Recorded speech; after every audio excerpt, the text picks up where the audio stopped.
What's up guys, welcome to my video. This video I will show you about how to change high contrast color keyboard on Samsung Galaxy S25 Ultra. You also do like this on your Galaxy phone. You can see this in normal color and I will change this color.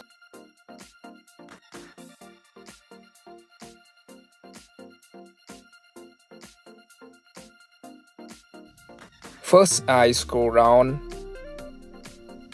click on setting, scroll down. You can see advanced features, click on here. You can see reduce animations. You can see high contrast keyboard.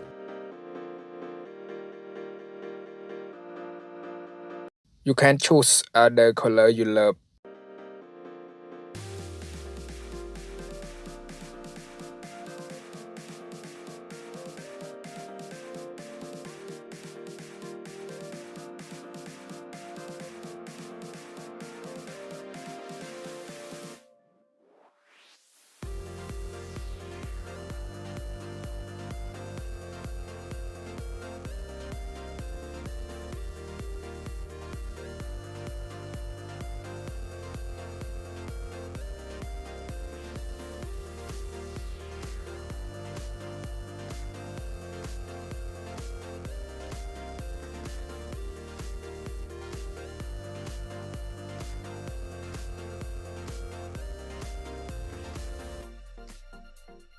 Thanks for watching. Let me know you think. You can comment down below. Please subscribe my channel and I will see you next time. Peace.